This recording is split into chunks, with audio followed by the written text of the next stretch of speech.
What an immaculate night. Maybe not the prettiest game, but the Suns win again. Their 4th win in a row. 6 games above 500, but of course, everybody's been talking about it. The absolute most important thing of the evening, I have finally hit a bet. Guess we're just going to have to call you Mr. Consistent.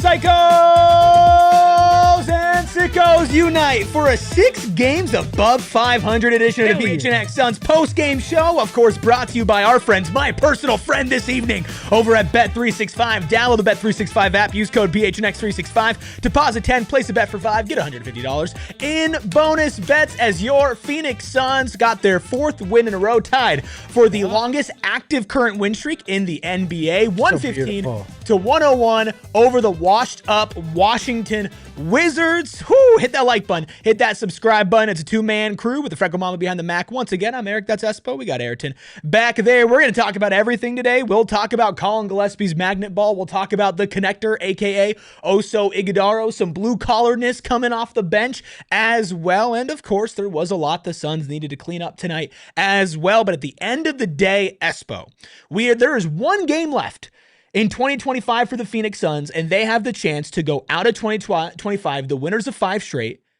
and 7 games above 500 because they are taking care of business against lesser teams like the Wizards. At worst, this team finishes the first part of this season in 2025, 5 games over 500 at worst. Let that sink in.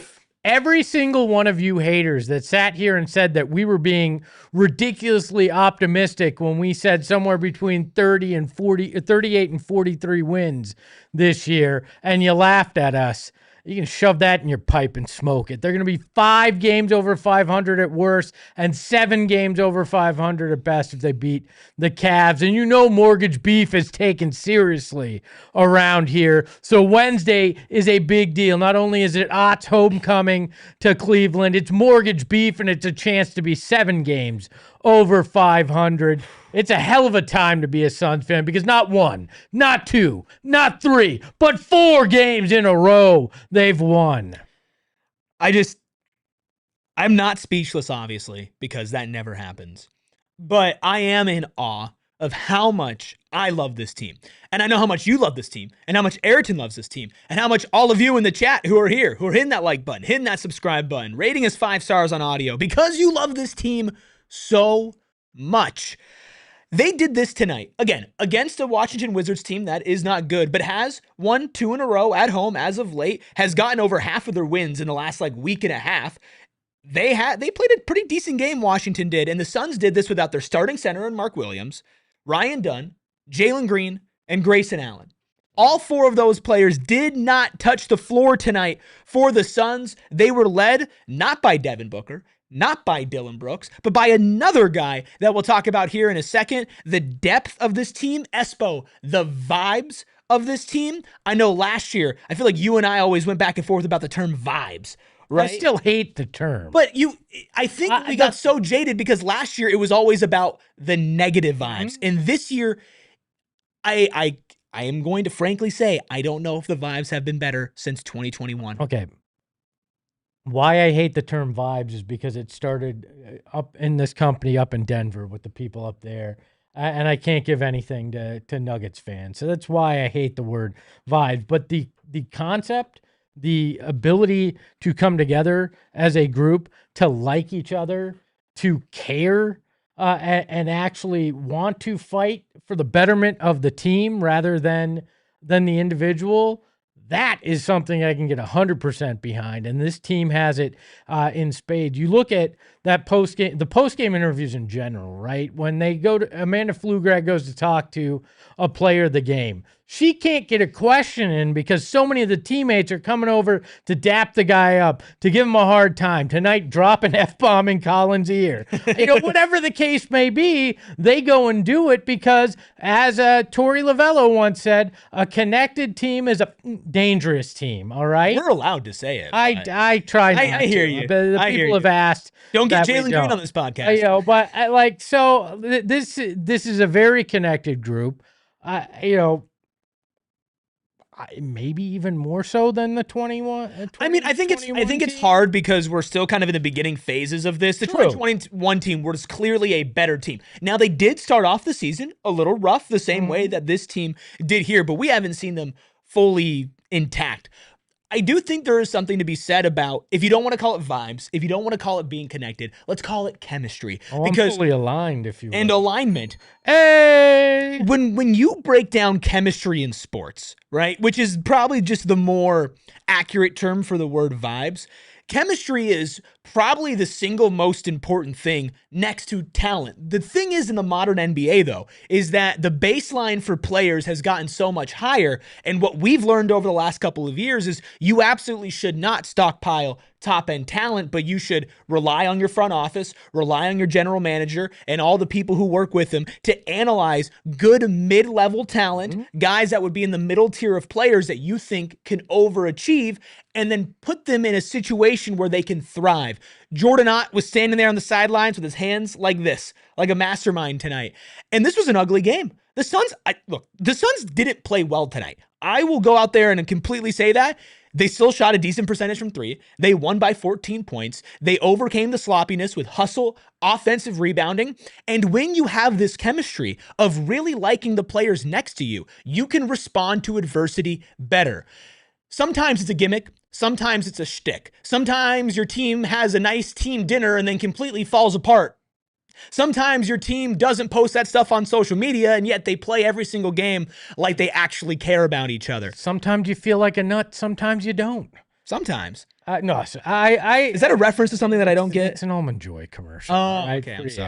I'm sorry. But look, you're 100% right, though. As the great philosopher Semisonic once said, it's all about chemistry. And that is 100% the case with this group. And when you put together a team like they have, you can continue to have that next man up mentality where guys come in and they just fill in that spot that's left because they're prepared for it, and their teammates lift them up, and their teammates find a way to just make them feel comfortable. And that is such an important thing when a guy's coming in, a third stringer having to play serious minutes, is comfort level, comfortability. Like some teams, that guy's taking crap for every last thing he does wrong, right? In a situation like this where you're an actually connected team, it's about, no, man, you got this next one. Here's what went wrong. You don't do this, go over here this next time. Like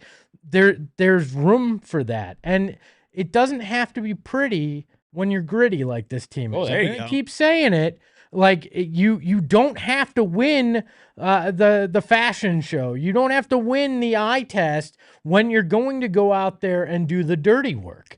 And that is what they continually do, is they do the dirty work and they make it happen every night. It feels like it does not matter what the case is.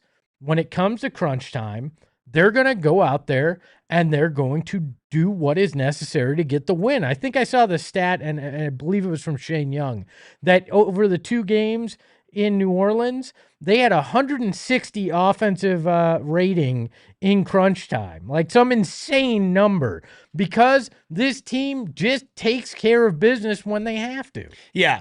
Taking care of business is maybe the theme of the last couple of games, right? These last 2 games against the Pelicans that got chippy, that got in the mud, you went in and you took care of business, and you did what you did tonight as well, which was not really put them away for the whole game. Washington stayed around just like the Pelicans did, and then when it got down to clutch time, the better team just played better. And I know that sounds like really stupid and simple analysis, but the Suns last year, when it got to the fourth quarter, even though they had the better players most of the time, they weren't the better team, and they crumbled in crunch time because other teams felt that moment and capitalized. That chemistry, that vibe, that connectedness, that alignment. When you're backed up against the wall, right? When you're backed up against the wall, when you have to show up and you have to perform, to feel that trust that you mentioned from not just your players that you've played with, but the coaching staff as well, to feel prepared, right? And now to have a track record as well. I think that's maybe the most underrated part about all of this is we are now heading into January. Okay, they've played over 30 games in the season. We're getting close to that 40 game mark. This is a team that has now, through thick and thin, proved who they are despite a whole lot of adversity. So now you have actual reps that you can back up on and that you can rely on when you're playing the Pelicans back-to-back in Washington on the road in December, when good teams like the Houston Rockets and other teams are falling asleep and losing to lesser teams. The Phoenix Suns are not doing that. Can we have an honest conversation? I'd hope so. Let's go back to the summer and late May, maybe even it was early May, when Matt Ishbia steps to the podium and says, we're going to have a team that's built on playing hard, that runs and helps their teammate up, that does all these little things. I mean, the initial instinct is to just be like, this is a lot of lip service, especially when he goes, we may not win a lot of games, but you'll be proud. And you go, well, is this just, a soliloquy to get you ready for losing? But the reality is that is exactly the kind of team and mentality that they built. And for as many laughs as it was, served up at their expense this offseason, the strategy actually works when you put together the roster right, the right type of guys, the right kind of mentality. And I think a big reason for that is guys like Collin Gillespie, guys like Dillon Brooks, guys like Jordan Goodwin, who come in, and it really is just about getting the job done. It's not about anything other than that.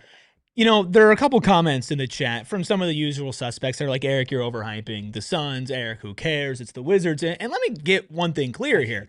Tonight's win and what we're talking about right now are two different things. Yes, the Suns won tonight. Was it an impressive win? Quite honestly, no. No, it was a Buscemi. It was a try-hard Buscemi. There were some good individual performances. There were some good moments. But this was certainly not anywhere near a top 10, top 15 win for the Suns this season. They sleptwalked, and I use that term loosely because they did have a lot of hustle plays tonight, but they basically sleptwalked to a 14-point victory against one of the worst teams in the NBA. Okay, that is in one category. What good teams do. Correct. That's in one category. What I am talking about and what you are talking about and what has us, and specifically me, when they're coming at me, excited about is the fact that this is now a 30-ish game sample size, right? This is a good basketball team. We all can acknowledge that. Even the Suns haters can acknowledge they are much better than everybody thought they were going to be. Not only are they good, but now we have this runway of Jalen Green, Grayson Allen, Ryan Dunn, Mark Williams back. You can see these pieces that are added into the equation, and you can start now realistically looking at what is the actual ceiling for this team. Because I don't care about what ifs and they need to prove it. The baseline's established. It doesn't matter who's out there playing. It could be Jamari Bouye and Nick Richards, or it could be Devin Booker and Mark Williams. This is a good competitive basketball team. That is what has me hyped, and that is what has me excited. Do me a favor. Take out your smartphone, open up the calendar app, and look 2 days down the line. That number one on Thursday, right? January 2026. This team is going to be that above 500 going into the new year. That's why you get excited. And yeah, I don't want to hear, it's just the Wizards. Well, guess what? You beat the point spread tonight. You overcame not shooting well from, you shot well from three, but everywhere else you couldn't hit. It didn't feel like you did, but you did shoot well from three. And you're doing it without Devin Booker being a monster at this point, and you've got other guys stepping up. If you can't enjoy that, I think you need to go get some help. You need to go to BetterHelp, go wherever you want, and look inside. Look internally as to what hurt you and what broke in you. And maybe the answer is last year's Suns team or years of being a fan of this team. But it's okay to enjoy this. And it's okay to say, you know what? They beat the Wizards by 14, and it wasn't the prettiest game, and yet they still figured out how to do it and win by double digits. Yeah, 3 players scored 20 points for the Suns tonight. 5 players scored 14-plus points for the Suns tonight. Now, some of those results were really great individual performances, and look, we'll be honest with you, when it comes to Devin Booker and Dillon Brooks, not their best games. No, but we're going to talk about the good, the bad, the in-between. Look at all the numbers as the Phoenix Suns have continued their surge above 500. By the way, now above 500 on the road as well, which how they started this season off, that in its own right, by before January, fixing that is a minor miracle. A whole lot of great things happening for the Suns and a whole lot of great things happening on PHNX Suns. And we'll continue all of that on the other side of our first break.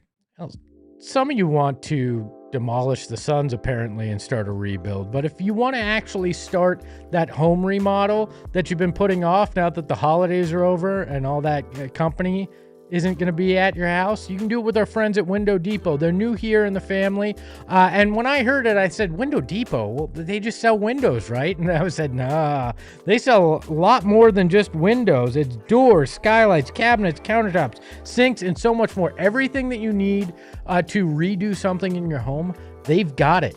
And one of the best things is they actually have free in-store designers who can help you bring that vision you have to life with what they have in store. And they have the best prices and the biggest inventory in the Valley, and they're Arizona made and locally trusted. So why wouldn't you be part of the Window Depot family? Visit thewindowdepot.com and get your next project started today. We all like having fun. The Suns are fun right now, but life is not always fun. And unfortunately, you can't prepare for a serious accident or an injury, but you can be prepared for when that happens. That's where the husband and wife law team comes into play. Write down this number right now, 602-783-8841. That's 602-783-8841. That's the number for Mark and Alexis Breyer's team that brings hundreds of years of combined trial experience when it comes to personal injury, wrongful death, and everything in between. Certified specialists, and they're happy to make guarantees to you and all of their clients. Now, nobody can guarantee the outcome of a legal case, but they can guarantee that they'll always tell you the strengths and the weaknesses of your case so that you can make an informed decision. Plus, you'll receive at least as much in your pocket as they receive for their fee, even if they have to reduce their attorney's fee to do so. So if you've had a serious injury, call the husband and wife law team first at 602-783-8841 or visit their website at the link in our show notes and tell them that PHNX sent you, and make sure that you show up on January 5th. Yes. That's right. Next Monday, a week from today, the Phoenix Suns will be taking on the Houston Rockets. Could be a battle for the actual playoff spot in the Western Conference. And we'll be having a watch party over at Gila River Resorts and Casinos, Wild Horse Pass, Espo's Buy-in Drinks, RSVP for free at gophnx.com/events. Tip-off is at 6, pregame at 5:30. We'll be there even before that. Upper Deck Kitchen and Bar at Gila River Resorts and Casinos. I agree. Hit that like button. We'll be there. We will have a good old time. And I just want to say to Sam in the chat. Sam. Just going to look Devin Booker's straight number at you. one fan. Sam, whatever Devin Booker did to you, we apologize for it, but get over it. Let's talk about Devin Booker. I think there's a lot of good stuff to talk about this game, but sometimes you got to go with where the chat takes you. Yes. Devin Booker did not have a good game tonight. Agree? Nope. Agree 100%. Devin Booker had a bad game. Was not a good shooting game. Was not the kind of offensive game that you expected from him. And guess what? The rest of the team stepped up and took care of business. So that's what you've always wanted around Devin Booker, is a group that could help him out when he had an off night. He had an off night, and they won. 22 points, 8 of 23 from the field. Oof. 1 of 6 from 3. Oof. 6 rebounds, 5 assists, and a steal, a plus 22 on the evening, by the way, for Devin Booker. Again, dumb stat. But I'm just saying, the standard for him is so high, and he has not reached that standard. And as somebody who sat here in the preseason and said this guy could be an MVP candidate, this guy could lead the league in scoring, but also feeling like that would be a lot of the times out of necessity, I can sit here and tell you that thoroughly, despite the Suns being 6 games above 500, Devin Booker has underwhelmed relative to expectations this season. On the offensive side of the ball, I think Devin Booker played a hell of a defensive game tonight. And that is not something I think I said once last year. Devin Booker's defense this entire season has been really solid, especially for somebody who maybe the numbers aren't there that you would expect, these big, gaudy 35, 40-plus point games, a 30-point, 10-assist game. Like, these things aren't happening at least as often as you would like. But on both sides of the ball, Devin Booker's about as solid as he could be right now. Maybe the shooting is in an unusual slump. Not maybe. It is. I think that'll break. I am most encouraged by the fact that he is not getting attacked on defense. And if he is holding up about as well as a true number one option could. I'm at the point where, okay, everybody complained when he was putting up MVP numbers or scoring 70 points a game because they were losing. Mm-hmm. Now he is scoring less, they're winning, and people are still complaining. I don't care. It's not my $70 million, quite frankly. So I'm not going to sit here and complain when he has an off night. Oh, what a waste of $70 million. Guess what? They're winning. They've got people around him to help out, and that is the most important thing to me. And when I look at what Devin Booker's doing, he's not shooting well. I also know the fact that the guys that were supposed to be his actual running mates offensively aren't out there. So a lot easier to focus on Devin Booker defensively and make him the main point of what you're doing.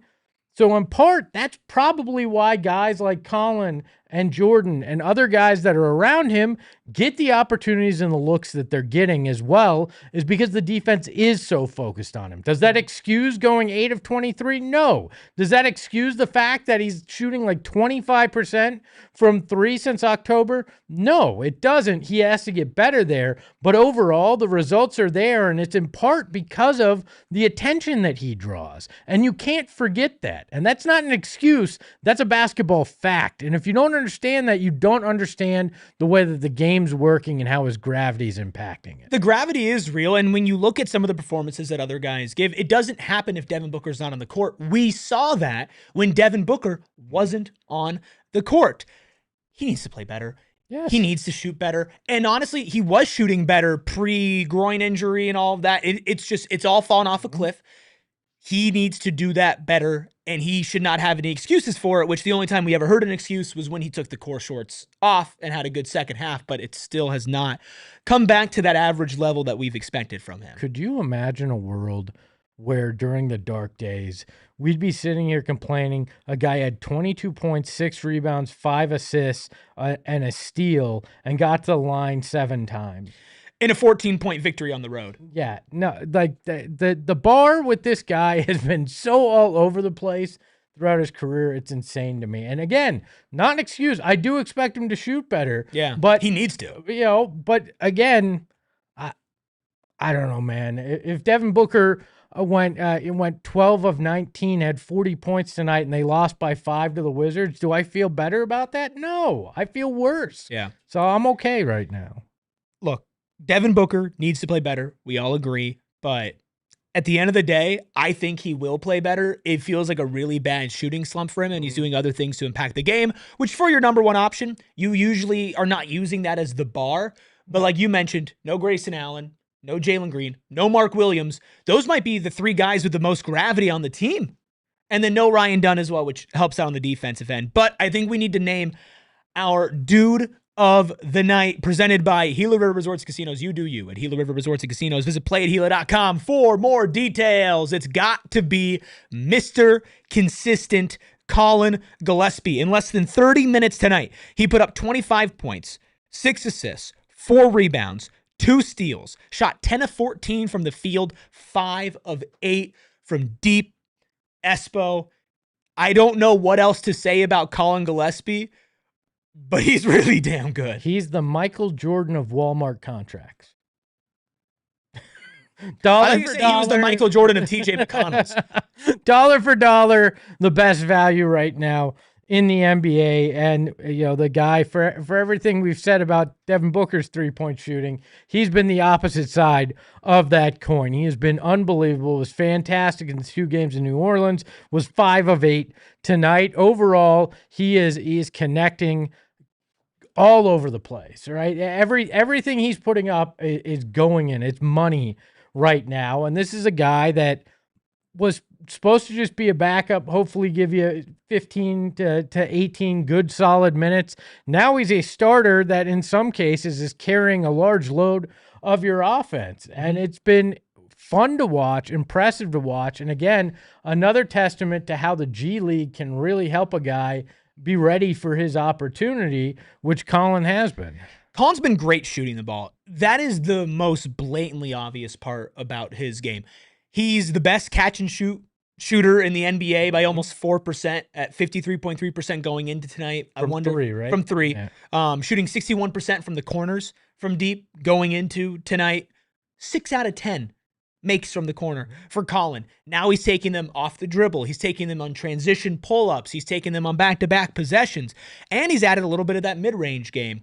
Now, sometimes the mid-range game doesn't fall as much, but he's hit some pretty big shots from that as well, and it's a new layer to his game that he's added this year. That's fantastic. That in its own right has already outperformed what you're paying him, and you're going to have to pay him for that alone. What impresses me the most about Collin Gillespie is everything else that he does. The defense is solid, especially for somebody his size. He is very active, especially with active hands, getting into passing lanes, stripping the ball when a big man brings it down, full court pressuring. Impressive for somebody his size and to have that type of stamina. The rebounding and the assists, specifically the assists tonight. One of the passes that really stands out to me was early in the game. He had a really nice lead pass to Ighodaro on a roll when he cut past Sar and got like a foot of separation. Collin made this beautiful kind of high arcing pass inside to Oso, and he continues to get 3 to 6 assists on a nightly basis and makes some really tough ones as well. He's about as good of a shooter and a true point guard as you could imagine your bench guy being, and he's your full-fledged starter right now and is even overperforming that. Oh, 100%. Another guy that looked at the opportunity that he was given due to unfortunate circumstances with injury and said, you know what, I'm just going to take advantage of it. And he has in every possible way, and the ability to come out and he's so calm, right? No moment feels like it's too big for him. He goes out there and he runs Jordan Ott's offense to perfection. And it makes you wonder what he could have done last year if actually given the opportunity as well, because he was the first point guard they signed last offseason. And then they kind of fell into Monte Morris and Tyus Jones, and he got relegated to hardly seeing any duty until the very end of the season. This guy's been ready, and now he's going out there and showing everybody what he knew internally he could do. And the percentage at which he's hitting is fantastic. And I know I see in the chat some people comparing him to Nash. We heard that on the broadcast. I'm gonna pump the brakes before I call him two-time anytime soon. But I look at it and I go, okay, this is a guy that has some of those qualities that help Nash become that guy in terms of the patience, the dead-eye shooting, the ability to make quality passes. Yeah. And I don't need him to be an MVP. I need him to be a quality guard like he has been with the ability to score when you need him. I think Ayrton said it best. We were watching the game. Let's let him win one MVP first before we start comparing him to Steve Nash. But, I think it is ridiculous. He's like if Steve Nash was better at being aggressive with his shot, which I'm kidding. But when you see this, though, over this last 3 games streak, let's not say it for the season, it is what you kind of would have envisioned Nash doing if he were in today's modern game, with how aggressive he has been with that 3-point shot. You would expect Steve Nash to be taking 8 to 10 threes a game, which Collin took 8 tonight. I mean, only 14 shots for Collin, but again, he didn't even play 30 minutes. I think the minutes distribution tonight as well, this is a team that is trying to get through this lighter part of the schedule without overtaxing some of their stars. Book did play 35 minutes tonight, which I think is a little bit high for what I would like him to play against the Washington Wizards. But Gillespie's been solid. He will be coming off of the bench, unless maybe Grayson Allen's not healthy, and you run with Collin, Booker, and Jalen, if you think you can get away with that defensively the same way that they were going to roll with Booker, Green, and Grayson. So that might be the solution, that the start Collin Gillespie and bench Jalen Green people were actually going to get. But he's been unbelievable. A great find by this front office. I can't believe he wasn't playing more last year, but that actually ended up playing in our favor. I can, based on the guy that was coaching last year. But look, Collin Gillespie is our dude of the night. But there was a lot of blue collarness on display in the nation's capital. We'll talk about that. We'll look at the numbers. We'll keep things rolling here on the PHNX Suns postgame shows. The Suns are now 6 games above 500 on the other side of our second break. Are you a blue collar boy? Well, you're going to need a good hat then when you're out there busting your ass off working. And you know what kind of great hat you can get? One from Branded Bills. Because I love these things. I talk about I am a connoisseur of hats. Over 70 of them in my closet, and more of them have become Branded Bills because they are durable. They're breathable, which you don't think about that in a hat, but when you're out here in Arizona and it's hot, even when it's December, you need a breathable hat. Plus, really easy to clean. I don't know if you've tried to clean any of your Branded Bills hats. I throw some of them in the washer. It is so easy to clean, and they've got truckers, fitted, snapbacks, beanies. They even sell t-shirts and some other great apparel. So if you're looking for custom apparel or hats, or you're just looking for a hat from one of your favorite college teams or your favorite basketball team, or maybe your favorite website, you can get it there. So head to brandedbills.com and use the promo code BBPHNX for 15% off your first order. You all already know that Phoenix is one of the best sports cities in America, but this spring it's about to raise the bar to a whole other level. For the first time ever, NASCAR and the NTT IndyCar Series are racing during the same weekend, and where else would they do it than at Phoenix Raceway? And you can get a front row seat to all of it. Nothing delivers the intensity of the race weekend, with the engines firing, the smell of rubber, the crowd erupting in the field as they charge around the first turn. It's the kind of energy you really need to feel in person to understand. And you can get the best access in motorsports. Go inside the garage, walk the track, meet the drivers, catch the pre-race concert, and ticket options are all available. Hit the link in our description. The 2026 Spring NASCAR Weekend at Phoenix Raceway is making history with NASCAR and the NTT IndyCar Series sharing the same track on the same day. Secure your seats now at the link in our description. Once again, the link in our description to get your tickets to NASCAR and NTT IndyCar Series. That is in March, I believe. Yeah, March 5th through the 8th of next year. They're not on the track at the same time, though, they might be. That would be insane. Send them different directions. You get really crazy. Well, we got crazy tonight. Dangerous too. 115-101 win for the Phoenix Suns. 1 game left in 2025 and a chance to go to 7 games over 500. If they win on Wednesday, they will be about 2/3 of the way to their preseason over-under predictions before 2026. 31.5. I mean, they're going to smash that thing before the trade deadline. You hope. Fingers crossed. Maybe that might be a little bit of a stretch. I don't know that it is. They're going to get close. If you're sitting at 20 going into January. If we look at this real quick. I mean... So you're going to have to beat some good teams. So you got Cleveland and Sacramento as the next 2 games. You're going to have to pick up those 2 games if you want to get that. Then you got Oklahoma City, Houston, Memphis, New York. That 4-game stretch, minimum win 2 out of 4. You probably want to win 3 out of 4. Give me how many games are between 1, 2, 3, now 4, and 5, the 6, trade 7, 8, 9, 10, 11, 12, 13, 14, 15, 16, 17, 18, 19, 20, 21. The 10th is the trade deadline? The 5th is the trade deadline. Okay. 20 is on the 5th. They played a game on the deadline? Then maybe No, that's not true. I think it's the 12th. Anyways, the point is... Oh, it is February. That's weird. Yeah, so 20 games. So you have 20 games. So essentially you have to go 11-9 to hit... I mean, and you play Cleveland, Sacramento, you play Memphis, Washington, Brooklyn, Philly, Atlanta, Miami again, Brooklyn again. Over 500 in that you could. They could hit their over under by the trade deadline. That's actually not unrealistic. No, it really isn't, and that speaks to how hard they've worked in this and how important these games like these last 3 are.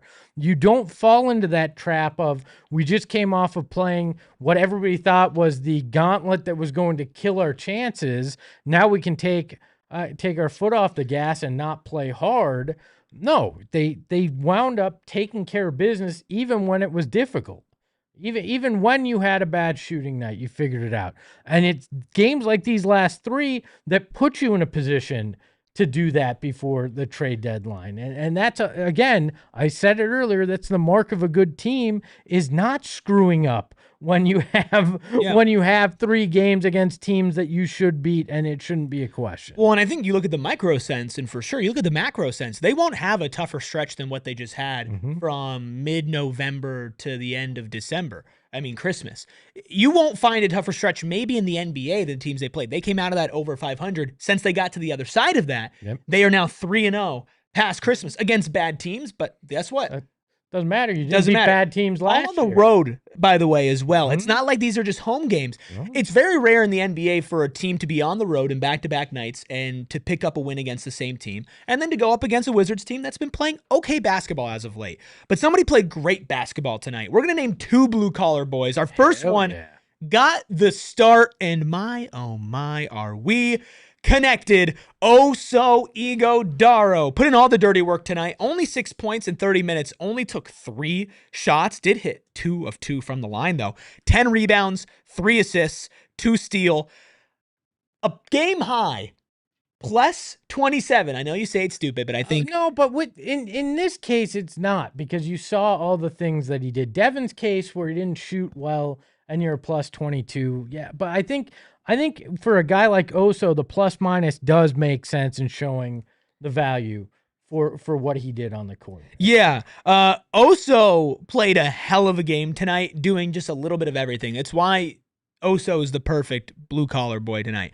The 10 rebounds is awesome. It was much needed against this Alex Sarr-led Wizards team, which does have a dominant 7-footer down in the middle when at least comes to a physicality rating. I know Alex Sarr actually didn't have a great game tonight. Oso outscored him by 4 points. Had 8 more rebounds than him. Oso absolutely played a much better game than Alex Sarr tonight, who, by the way, against Memphis last night, Alex Sarr, 20 points, 9 rebounds, 6 blocks, and 2 steals. Oso Ighodaro shut Alex Sarr down tonight. Know what was in his head tonight? 2 points here. Look, I give Oso a lot of credit, because he went in there and he came with a mindset that, you know what, I might not be the conventional rim protector, but I'm going to go in there and I'm actually going to do that tonight. Played very well defensively. I loved his aggressiveness offensively. His one miss was he took Sarr off the dribble, went up for a dunk, and Sarr, I think, probably fouled him as he went up for it. They didn't call it.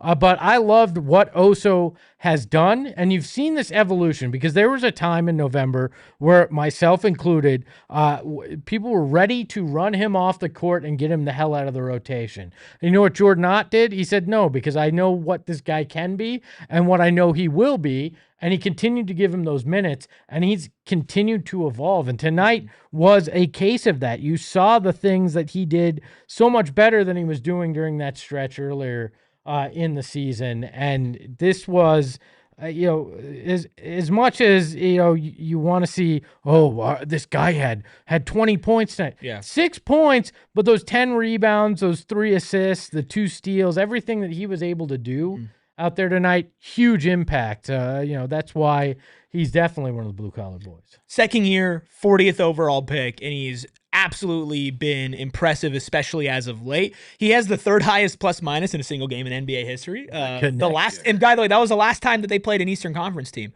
I'm pretty sure, in the Indiana Pacers. That was the one where he had that plus minus.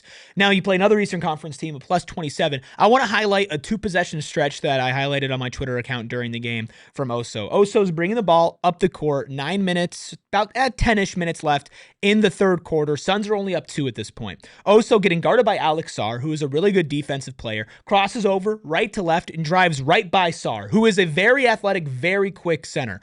Boom. Oso gets by him after dribbling the ball up the court, crosses him over, and gets about 2 feet in the paint, maybe right outside of the paint. He then whips a pass over to the left wing. Now, it was a little bit off target, but there were two guys there. It ends up in Royce O'Neal's hand. Royce O'Neal swishes a 3. Suns go up 5. Go down the other way. Oso Ighodaro plays a great defensive possession, starting off on a big man. At the end of the clock, switches on to a veteran, CJ McCollum, who hits him with pump fakes, crossovers, and everything in between. Oso stays on his feet, forces CJ to pass the ball. Alex Sarr shoots a 3, hits the side of the backboard. Shot clock violation for the Wizards. That 2 stretch of a possession was the perfect encapsulation of what Oso can bring. And when we say it's maybe matchup dependent, how he could take advantage of bigger centers. Be quicker, initiate with the ball, pass the ball, and then switch out on the perimeter and shut down a guard.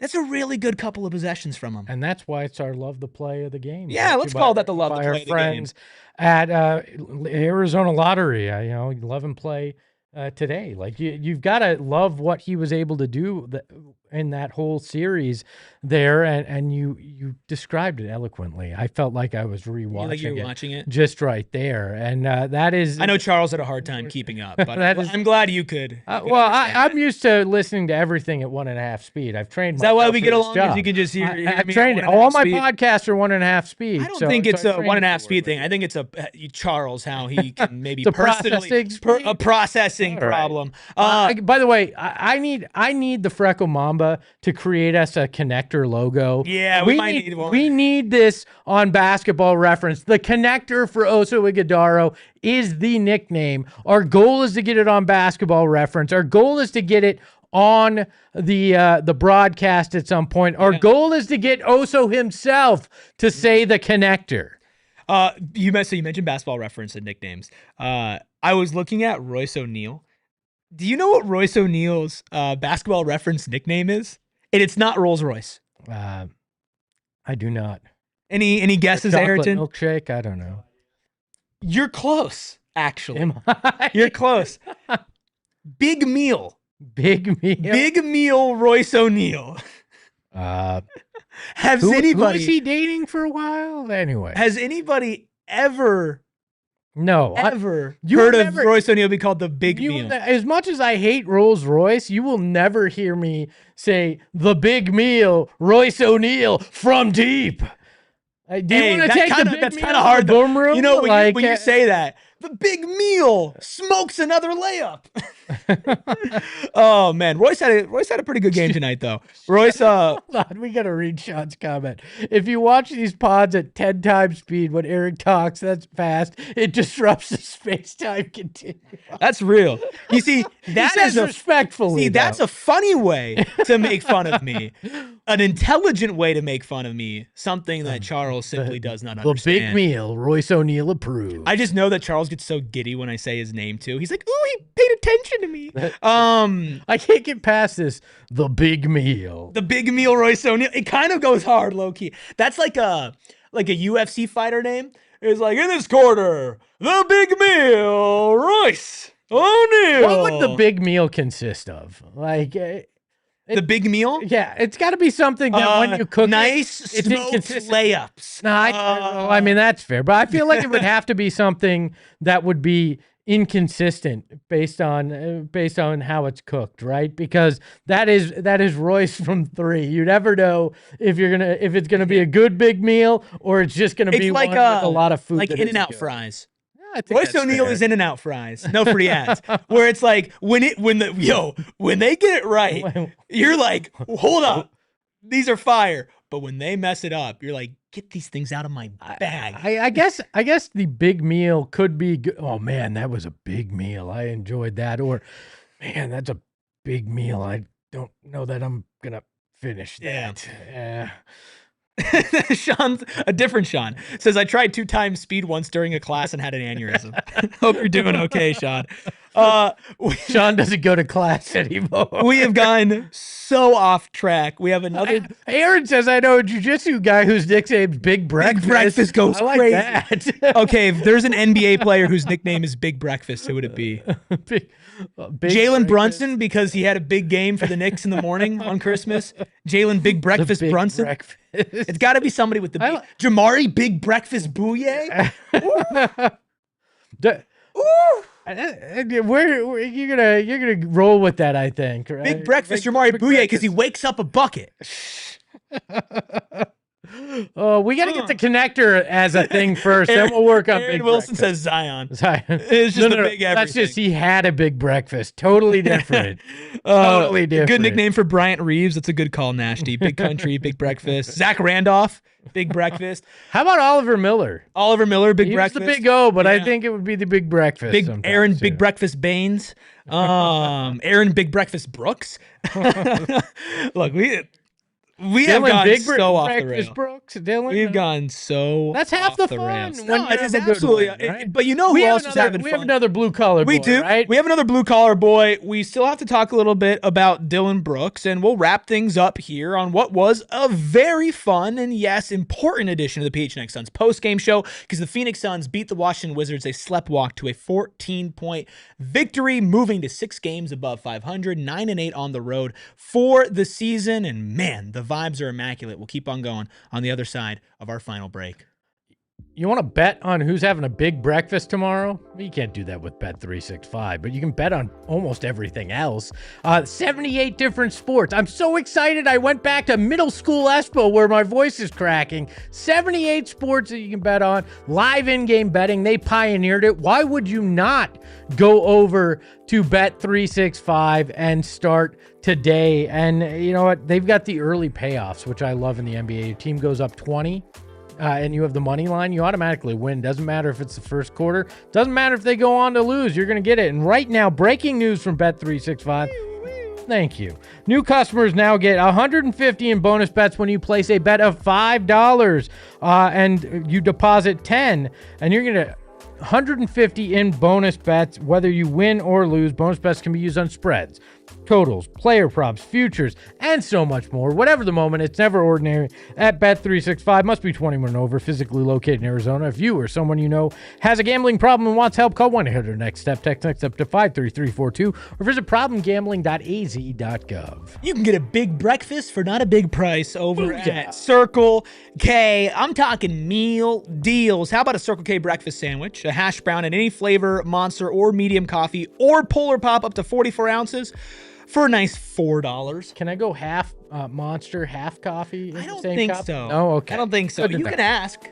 But I don't know if they'll do the big insane breakfast. But maybe you don't want to just eat a big breakfast. Maybe you need a nice lunch. How about a $5 meal deal? 2 slices of pizza, any 20-ounce Coca-Cola or Pepsi product, or a 44-ounce Polar Pop. Or maybe you're just trying to get gas quickly. Well, guess what? You won't drain your pockets as fast because you'll be getting money off every time that you fill up if you are a member of the Inner Circle. It's super easy to join. All you have to do is download the Circle K app, put in your phone number, put in your email. You'll save 25 cents off per gallon on your first 5 fill-ups. And then after that, you'll get 3 cents off per gallon every time you fill up. You use that enough, boom, 5 cents off per gallon every single time that you fill up. Circle K is so great that notorious hater in the chat, Sam, says, yeah, Circle K has the deals.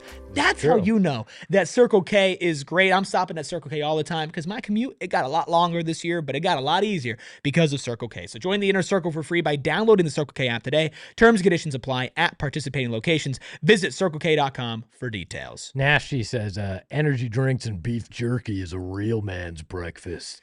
That makes so much sense.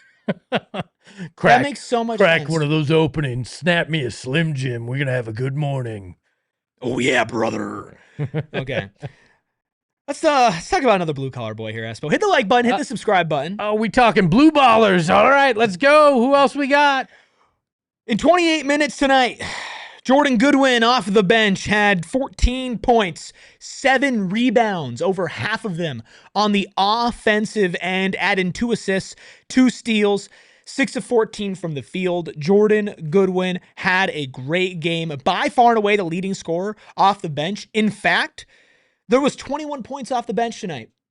Jordan Goodwin had 14 of them. Really set the tone, Espo, especially on the offensive boards. When you look at the team as a whole tonight, the offensive rebounding is really how they stayed alive. They grabbed 20 offensive rebounds and 31 defensive rebounds. Gotta love it. 40% of their rebounds Ooh-wee. were offensive rebounds. Jordan Goodwin, a big part of that. This whole team really came out here and put on their blue collar tonight. Yeah, can I get the one shot, Ayrton? I want to look directly at Rob Pelinka and the Los Angeles Lakers. And I want to say thank you from the bottom of my heart for cutting Jordan Goodwin and letting him to come to Phoenix for absolutely nothing. Because Jordan Goodwin, very much like Dylan Brooks and Collin Gillespie, has been the heart, the backbone, the blue-collarist of blue-collar boys who just goes out there and gets things done. And tonight was another example of that. And it wouldn't be possible without the loving stupidity of you, Rob Pelinka, and you, the Los Angeles Lakers. So thank you for my favorite blue-collar boy. I hate the Lakers. That made me so I love happy. them right now. Well, that's fair. Thank I mean, you. I love that they're imploding, and I love that they handed us Mark Williams. I love that they handed us Jordan Goodwin. Goodwin doing this all, and Deborah makes a great point in the chat, doing it with the jaw sprain as well. And here's the thing. You look at the shooting percentage for Goody. It's not been a great 3-game stretch from him, especially from deep. But when people talk about there are so many players on the Suns and how are they all going to fit in on the guard rotation when they're healthy, Jordan Goodwin will still get his minutes. He'll still make impactful minutes, but he won't have to shoot the ball as much. He can focus on what really makes him great, which is the defense, which is the rebounding. I think the fact that he has been able to provide you something on the offensive end, even passing the ball as well, I think he's really exceeded expectations this year. That is all bonus. And we've been getting almost nothing but bonus from this team all season. He is the truest of blue-collar boys. When we do our revisit our blue-collar rankings and the whole crew is back there, I think he's already number one. He might continue to surge up even farther in the number one category. He's incredible. He's my favorite to win the overall blue-collar boy award of the year. And I think we're going to have an actual statuette made, and we're going to try to present it to whoever wins. Yeah. Since I manage the budget, I think we'll make it happen. Perfect. Ayrton, you're not going to be able to come in for the last 6 months of next year, but we are going to get a Jordan Goodwin. It's worth it. It's worth fine, it. All right. Look, Jordan Goodwin had a really great night tonight. We need to talk a little bit about Dylan Brooks. 26 points tonight, 8 of 20 from the field, 3 of 8 from deep, 7 of 7 from the free throw line, but hit a big 3 when it counted, hit a couple big shots when it counted as well.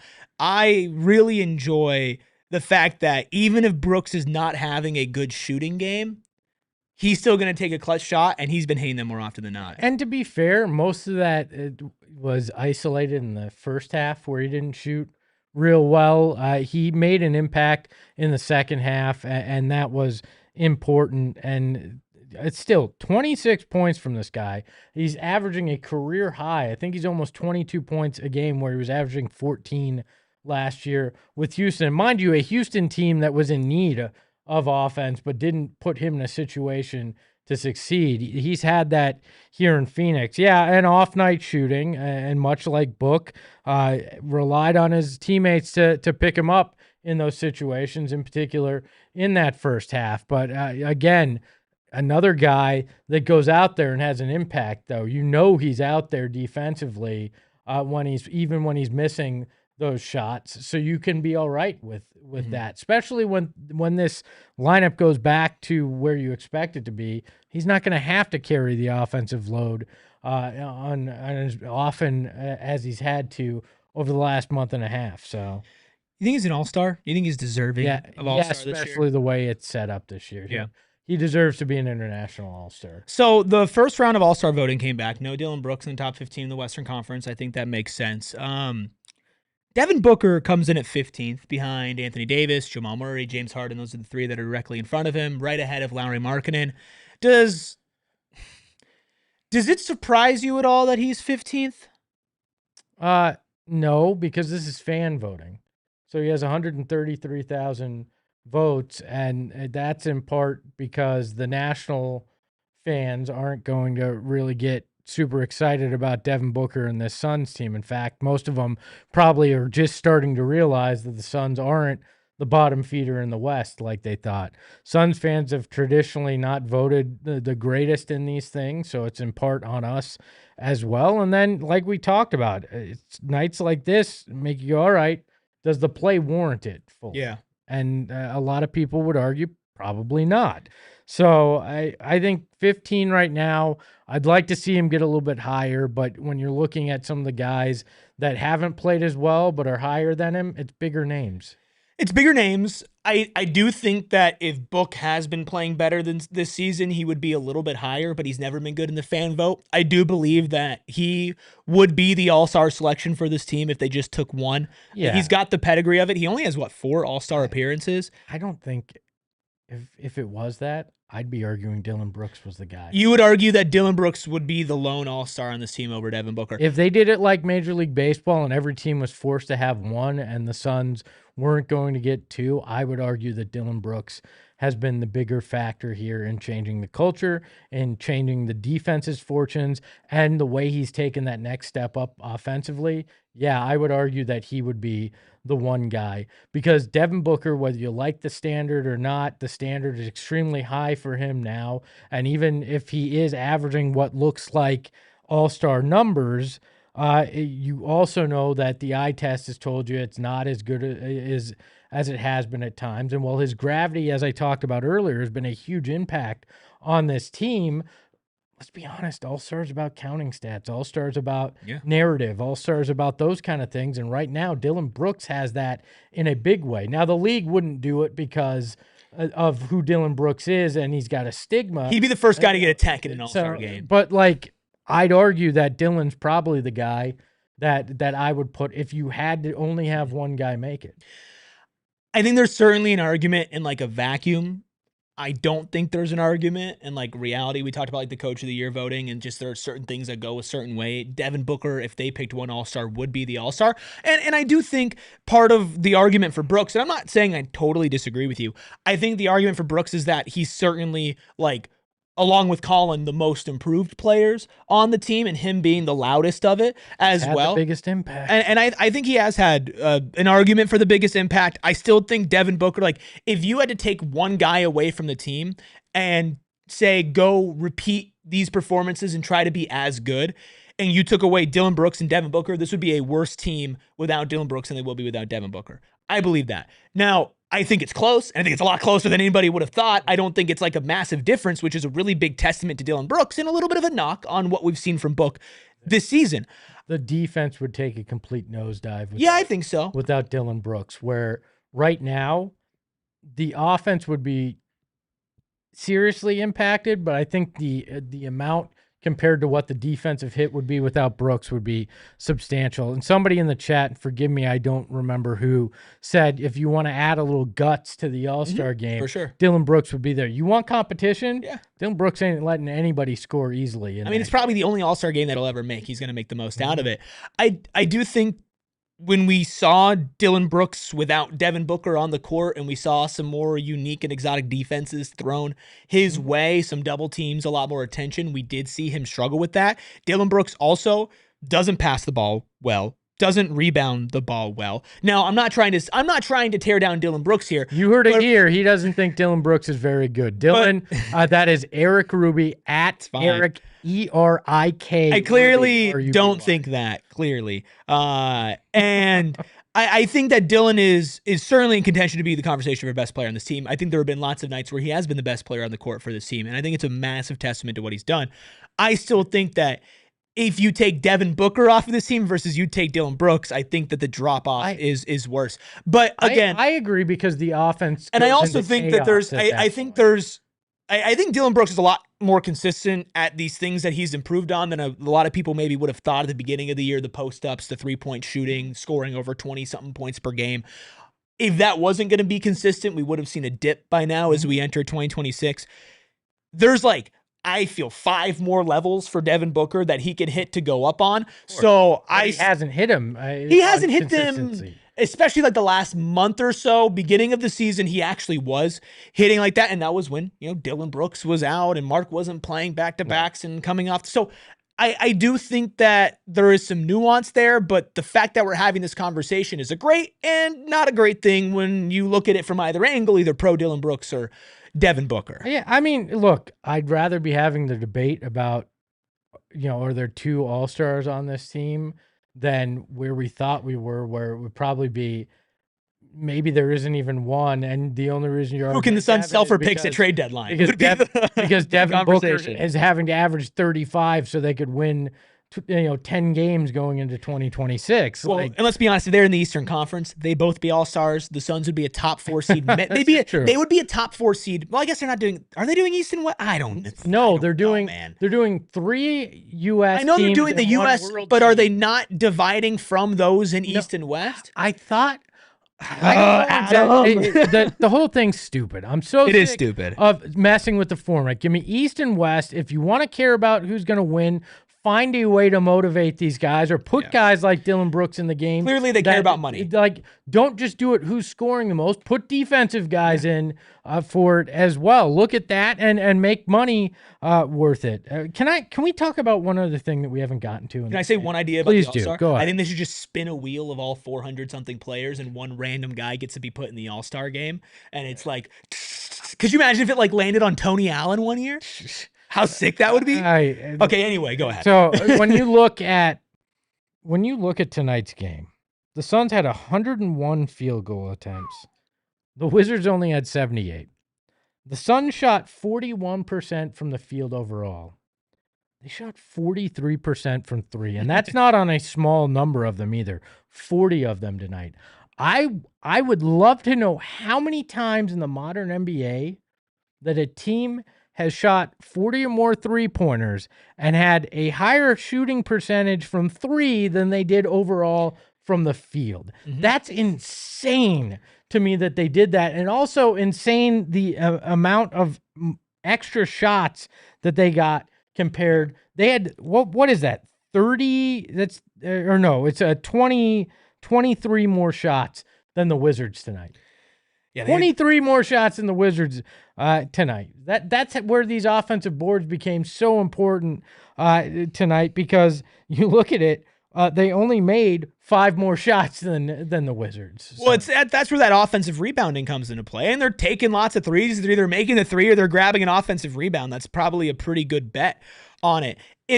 It's nice that they can win these games in multiple ways, because if they were just a 3-point shooting team, or they were just a defensive team, or they were just a rebounding team, then on a night like tonight, they probably would have lost. The last 2 games, they probably would have lost, but it really does come down to this team can win in a multitude of ways, including when it's a poorly officiated game. When you look at that shooting percentage, you have to give credit to the Wizards' interior defense. Their paint defense was good this year.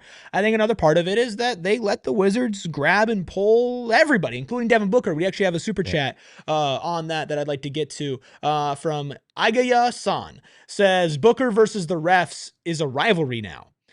I think it has been. It's so bad. The officiating of the Phoenix Suns is so bad that I'm serious. LASIK is responding to my tweets about how bad it is, saying there's a reason why we offer free LASIK to all NBA referees. That is how bad things have become with the reffing against the Phoenix Suns. The NBA reffing is so bad. How bad is it? It's so bad that Rex Chapman was actually advocating for Devin Booker to get himself thrown out of this game if the lead got big enough, just to make a point. Which is awesome. That's very old school. He told the story about Scott Skiles doing that when they played for the Bullets back in the day. Like, I mean, that is how bad it really was tonight with Devin Booker. By the way, Nashy, I see you guys talking 90s movies. I told you if you became a supporter club member, I would do a 90s themed television movie show just for you in the Discord and everybody talking about it, or right here on YouTube, excuse me. So sign up, hit that join button, become a supporter club member today. The only thing that Nasty is positive about is 90s media. It's genuinely the only thing. It is the golden era of all media. Yeah, except for podcasting. No, it was the golden era back then, too, because there weren't a million. There weren't any podcasts. That was the golden era.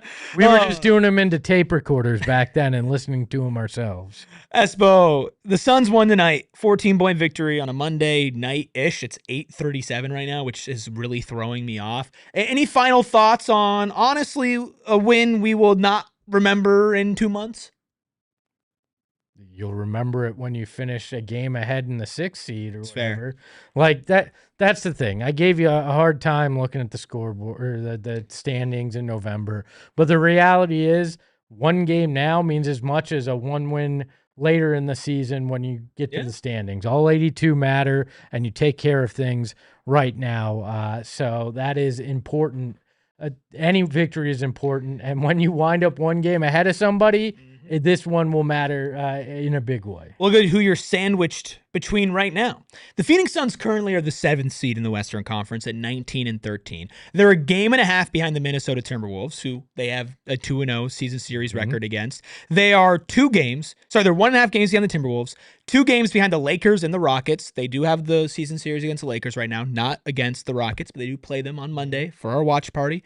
And then below the Suns in the 8th seed at 17-16 is the Golden State Warriors, who you have the tiebreaker, I believe, over. So you have now put yourself in a position to where when it comes down to it, from the 4th seed to the 8th seed, you have about a 50-50, 75% chance of having the tiebreaker over those teams as it stands right now.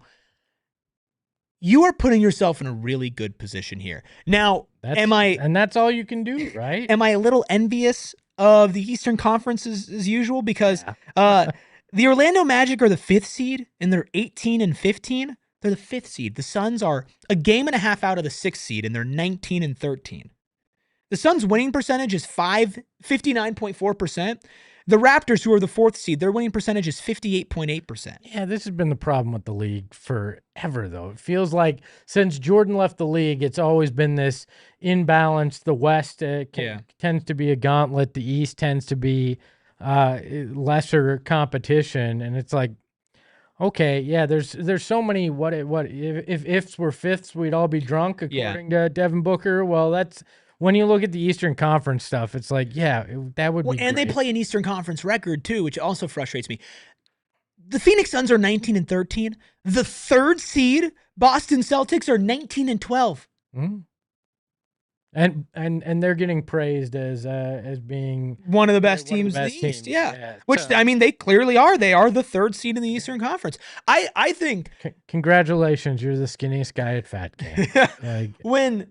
When this team's fully healthy, can I say that, by the way? I think is so. That I mean, as a recovering fat guy, I feel like I should be able. I think you're allowed to say that. All right.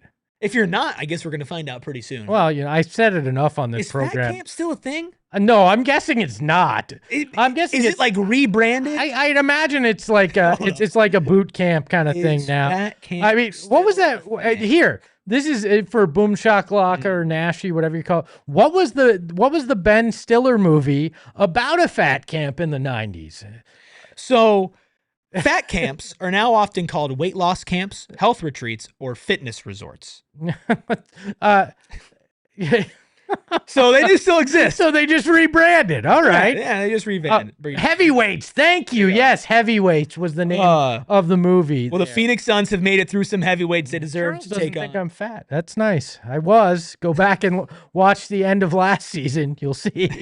Look, the Suns taken down some heavyweights this year, and they've beaten up on some lower level opponents. That's what they've done the last 3 nights. That's what they did tonight against the Wizards. They will face a better team, but still a struggling team in the Cleveland Cavaliers, who are 17-16, the 8th seed in that weak Eastern Conference. The Suns will have a chance to, I believe, knock them down to 500 in that game. As by the way, they beat the Spurs today. Cleveland did. So still a good team. So have the Suns. So have the Suns. I'm just saying, people are really going hard on Cleveland, and I think rightfully so. That was the outright #1 team last year. They lost Jordan Ott. Now they're 500.